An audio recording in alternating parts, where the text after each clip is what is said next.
On a moonlit January night in 1909, a motorcar went over a cliff edge on a dangerous bend above the sea near Penmaenmawr on the North Wales coast. The two passengers climbed out shaken but unhurt. The driver did not climb out at all. Search parties, combing the rocks below in the grey early light, found no body, no coat, no shoe. What they found, wedged among the stones, was a woman's tam o' shanter hat and a small notebook recording a string of recent road trips to Sheffield and to Edinburgh.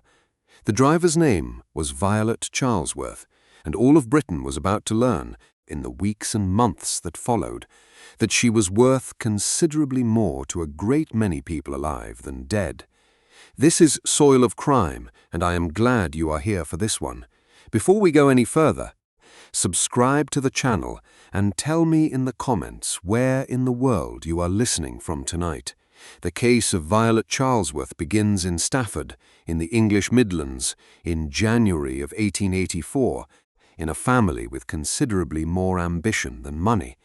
She was born May Charlesworth, the youngest of at least 4 children, and would remake herself, name and all, into someone considerably grander than the girl Stafford actually raised.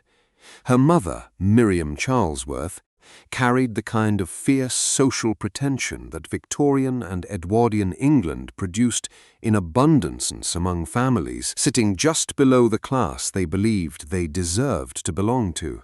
One of May's older sisters died before reaching the age of 21, a private tragedy that the family would later fold into their public schemes rather than grieve quietly, using the girl's death as one more thread in the fictions they were beginning to spin. By the time she reached her 20s, May had adopted the more fashionable name Violet, added a middle name, Gordon.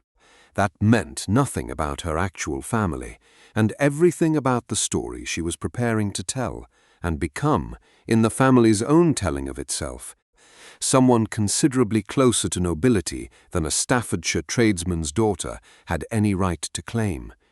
The choice of a new name was not vanity alone, a woman entering a new town under a name that already carried, however falsely, the suggestion of a distinguished lineage started every relationship several steps ahead of where a plain Miss Charlesworth from the Midlands would have started, and Violet and her mother appear to have understood long before Rhyl exactly how much easier an invented past made an invented future. Edwardian Britain, in the years just after Victoria's death, was a society still organized almost entirely around the outward signals of respectability rather than any means of actually verifying them. A family's standing rested on how they dressed, how they spoke, which hotels they could be seen entering, and who was willing to vouch for them socially, not on any document a stranger could actually inspect. There was no national registry a Rhyl doctor could consult to confirm a young woman's claimed relationship to a dead general, no credit bureau, no simple telephone call to a distant solicitor's office. Confidence, sustained long enough and delivered calmly enough, was very often the only currency a claim like Violet's ever needed to spend. In 1907, the Charlesworths relocated to Rhyl, a seaside resort on the North Wales coast, the kind of town that lived on visitors, on the promise of respectable holidays, and the steady turnover of guests who rarely stayed long enough to check a story too closely. Rhyl had grown across the previous half-century into one of the most popular resorts on the Welsh coast, its promenade, its pier, and its guesthouses built entirely around the assumption that newcomers deserved a warm welcome rather than a background check. It suited the family perfectly. Word began to circulate, carefully and deliberately, that young Violet was the goddaughter of General Charles Gordon, the British officer whose death defending Khartoum in 1885 had made him one of the most revered military heroes of the entire Victorian age, and that she stood to inherit £100,000 from his estate on her 25th birthday. If you find value in stories preserved this way, consider liking the video and subscribing to the channel, and let me know in the comments where you are listening from. This is Soil of Crime, And if you have not yet subscribed, now is the moment to do it. General Gordon himself deserves a moment of context because the choice of name was not accidental. Charles George Gordon had died in January 1885, killed at Khartoum, after a prolonged siege the British public had followed with agonized newspaper-fed attention, and his death had transformed him almost overnight into one of the most revered martial heroes of the entire Victorian age, mourned by a queen, memorialized in statues, invoked for a generation afterward as the model of British sacrifice and duty. To claim a personal connection to Gordon in 1907 was to claim a connection to something close to secular sainthood, a name that carried instant, unquestioned moral weight in almost any drawing room in the country. Violet Charlesworth understood exactly what she was borrowing when she chose it. There was no inheritance. Gordon had died more than 20 years earlier, in circumstances that made him a national martyr rather than a private benefactor, and nothing in the historical record connects him to the Charlesworth family in any capacity at all. It did not matter. Rhyl in 1907 had no practical way to verify a claim like that against distant military estates and long-settled wills, and a young woman who spoke of her inheritance with total, unhurried confidence carried, in an era with no shared verification system worth the name, exactly the kind of credibility that confidence alone could manufacture. The sources disagree on the name of the local Dr. Violet targeted first, some giving him as Edward Hughes Jones, others as a Dr. Barrett, and this record will not pretend to a certainty the surviving accounts do not actually share. What is not disputed is what he gave her. Believing her promise of marriage and her account of the fortune waiting on her 25th birthday, he advanced her £5,000, a sum that could have purchased several respectable houses outright in Edwardian Wales, handed over to a woman he expected to become his wife rather than his creditor's daughter. Consider what it actually took to extract a sum that size from a professional man with every reason to be careful with money. Violet did not simply ask for it. She built, over months, an entire relationship around the promise of a shared future, letting the doctor believe he was investing in a marriage rather than financing a fiction, so that every pound he advanced felt, to him, like an act of love rather than an act of credit extended to a stranger. A country doctor in Edwardian Wales occupied a peculiar social position, respected and consulted by families far above his own income, trusted with their most private fears, and yet rarely wealthy in his own right, his income built slowly out of visits and fees rather than inherited land. £5,000 represented, for a man in that position, not a casual gift, but very possibly the accumulated caution of an entire career, handed over because the woman asking for it had made herself, deliberately and patiently, impossible to doubt. Mrs. Smith of Derby deserves to be understood as more than a line in a court record. Widowhood in Edwardian England left a woman in her position with few reliable paths to financial security. No pension worth the name for most widows outside the wealthiest families. No expectation of returning to paid work that would have been considered remotely respectable for a woman of her age and standing. What she had was whatever her late husband had left her, managed carefully, stretched across years, meant to see her through the rest of her life without ever having to ask anyone for help. She began lending small sums to the Charlesworth family as early as 1903, years before Violet had even settled on the specific shape of the General Gordon story, the kind of modest, neighborly generosity that asked for nothing more than eventual repayment and the ordinary trust one respectable household extends to another. By 1909, 6 years of exactly that generosity had been converted, patiently and almost invisibly, into the whole of what she had. A widow named Mrs. Smith of Derby fared no better and had considerably less to lose.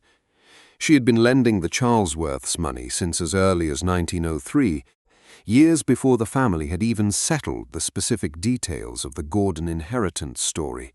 Small sums given in good faith to people she had come to trust, sums that by 1909 had consumed what several accounts describe as the whole of her modest savings.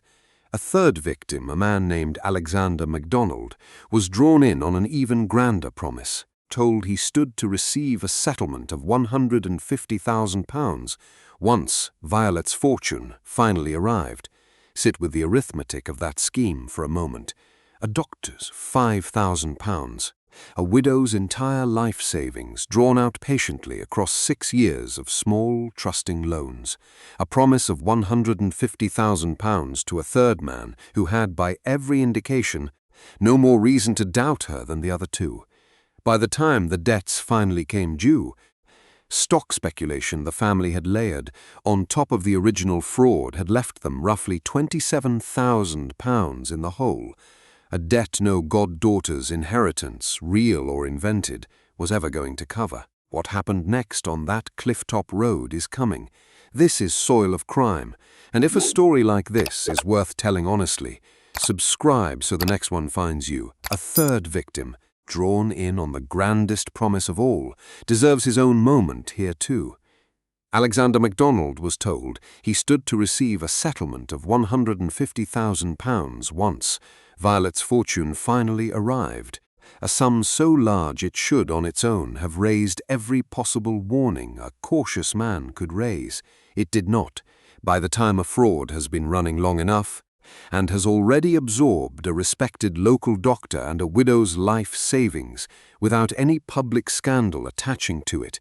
Each new mark inherits the credibility built by everyone who came before them. MacDonald was not gambling on Violet Charlesworth's word alone. He was gambling on the accumulated, unexamined trust of an entire town that had already extended her the same courtesy. The crash itself, on the night of the 2nd of January 1909, was staged with real care.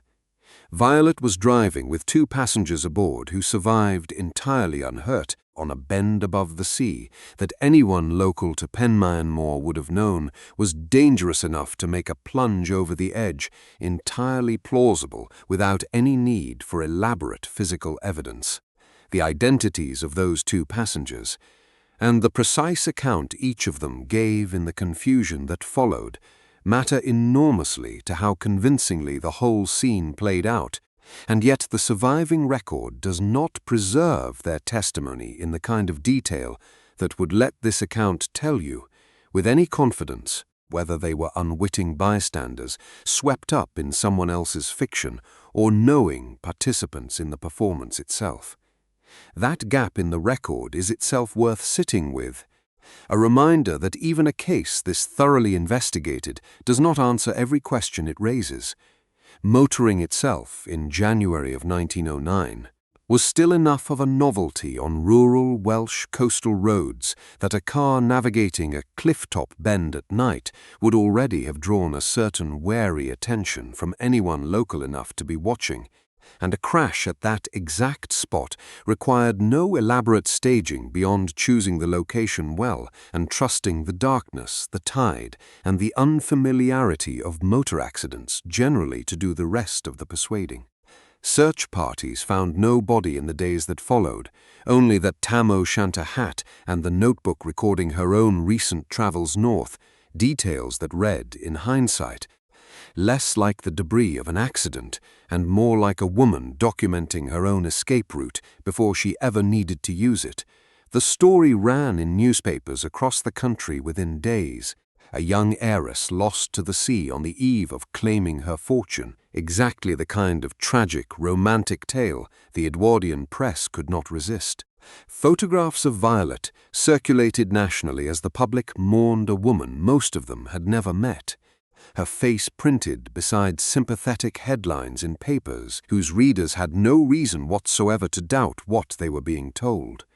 For a brief period, Violet Charlesworth achieved, in death, precisely the kind of unquestioned public sympathy her invented inheritance had always depended on securing in life. It was the absence of a body, more than anything else, that eventually turned sympathy into suspicion. A coastline claims bodies, but rarely all of them, and rarely without leaving behind at least some trace beyond a hat and a notebook, conveniently documenting the exact northern route a fugitive might actually travel. Investigators began working backward through the inconsistencies in witness accounts of the crash itself, comparing statements from the two unharmed passengers against the physical geography of the bend. And through the mounting debts the Charlesworth family had left scattered across Rhyl and beyond, a paper trail of unpaid loans that made considerably more sense if the woman who owed them was still alive and still spending than if she had genuinely drowned. The trail led eventually to Oban, a fishing and tourist town on the west coast of Scotland, chosen, investigators came to believe, at least in part because of a documented fondness. Violet had for the Scottish Highlands the same fondness recorded, in fact, in the notebook found on the rocks beneath Penmaenmawr. She was living there under an assumed name, composed, unremarkable, and very much alive. I want you to hold two images side by side for a moment. A nation genuinely grieving a young woman it believed had drowned reaching for a fortune that never existed. And that same young woman, alive and composed, settled into a quiet Scottish town under a borrowed name, waiting for the story to finish burning itself out in the newspapers. Both of those things were true in the same country, at the same time, separated by nothing more than a few hundred miles of railway line. What the courts finally did with that discovery is coming next. This is Soil of Crime, and if you have not yet subscribed, now is the moment to do it, the unmasking itself.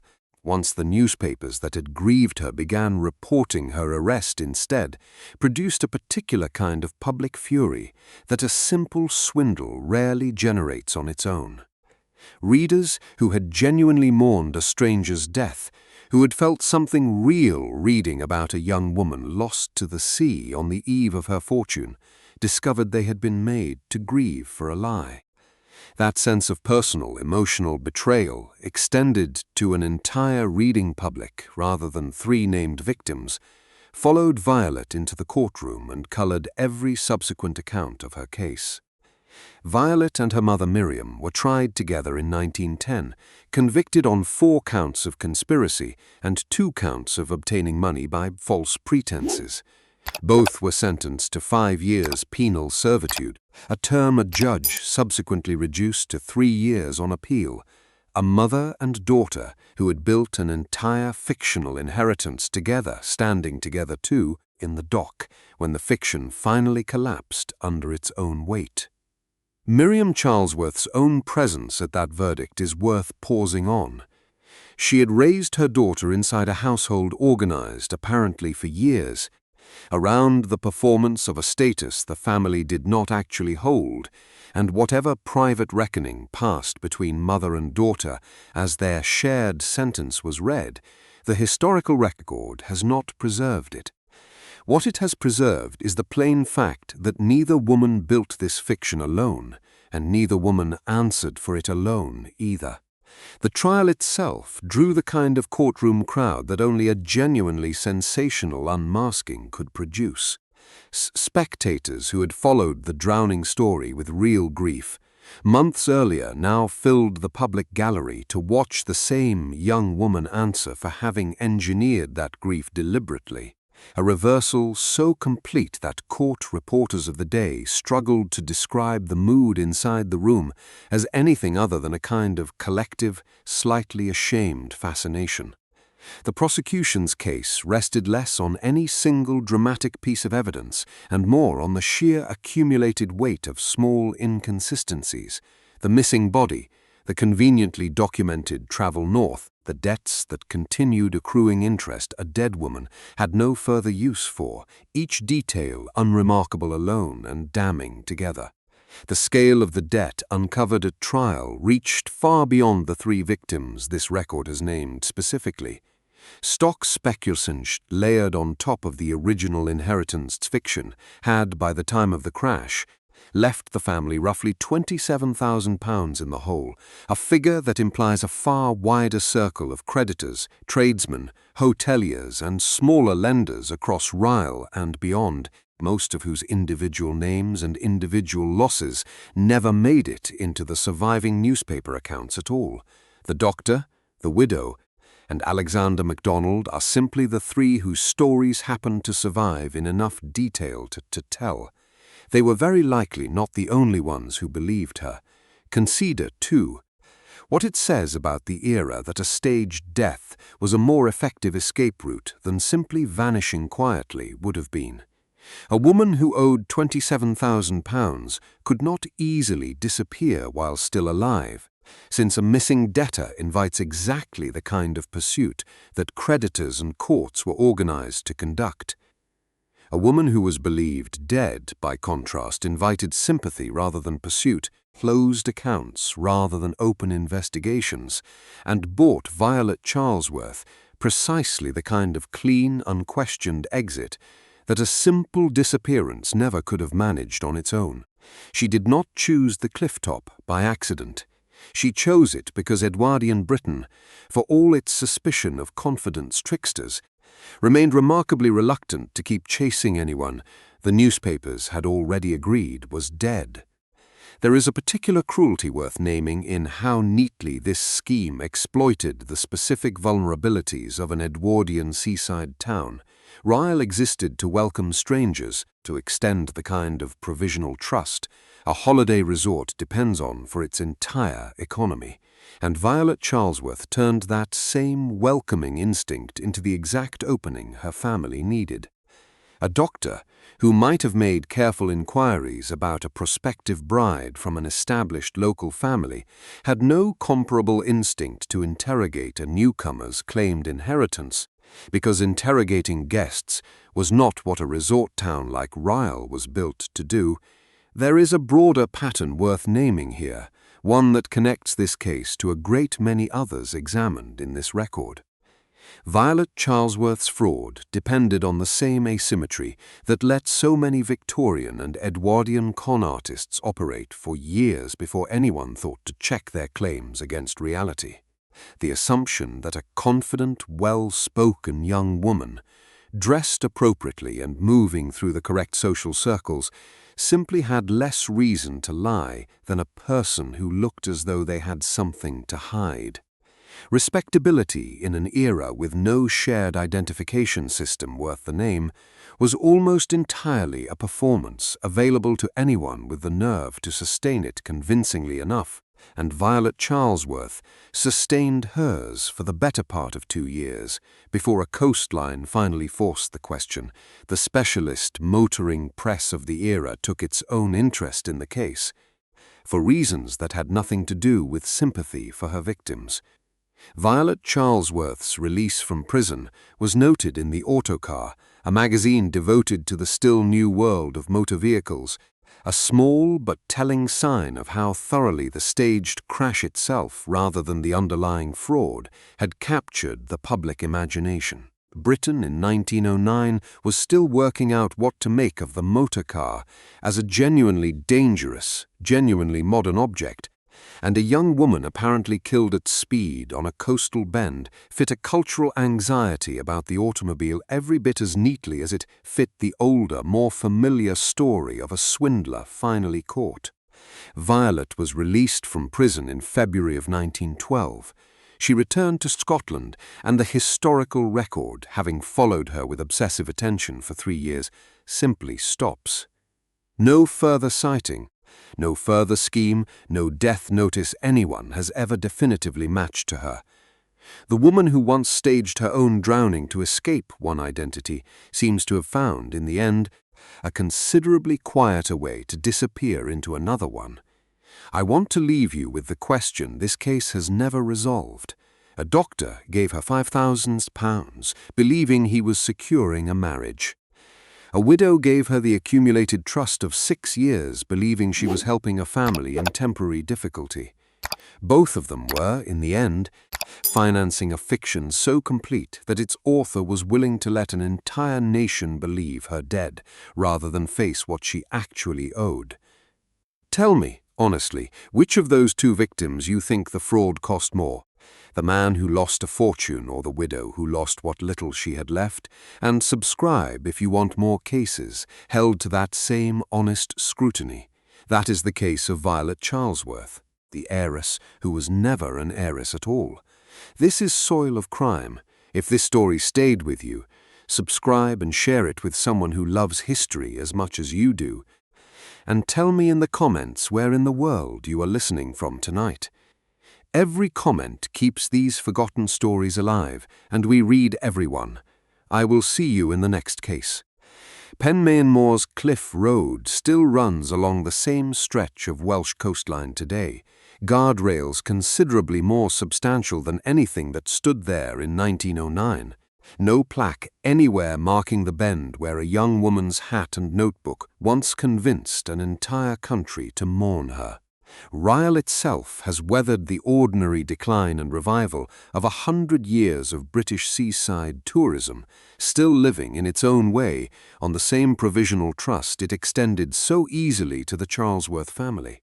What survives of Violet herself is a court record, a handful of newspaper photographs of a young woman the public once grieved sincerely, and a silence after 1912 so complete that even the historians who have chased her story hardest have never found where or as whom she finally died. That silence is, in its own way, the most fitting ending this particular case could have produced. A woman who spent the better part of a decade constructing false identities, a fictional goddaughter, a drowned heiress, an anonymous resident of a Scottish fishing town, simply continued the pattern once the courts had finished with her, disappearing so completely into whatever name she chose next that not even a century of curious researchers has managed to follow her all the way to the end. Somewhere at some point, Violet Charlesworth genuinely died under whatever name she was using when it happened, and the same skill that let her fool a doctor, a widow, and an entire grieving nation appears to have let her slip past history's own record, keeping one final time. It is worth remembering, closing this record, that the entire scheme began with nothing more elaborate than a name borrowed from a dead war hero and a confident young woman's willingness to let a seaside town believe whatever it wanted to believe about her. Everything that followed, the doctor's £5,000, the widow's savings, the staged plunge into the sea, grew outward from that single, almost casual act of invention.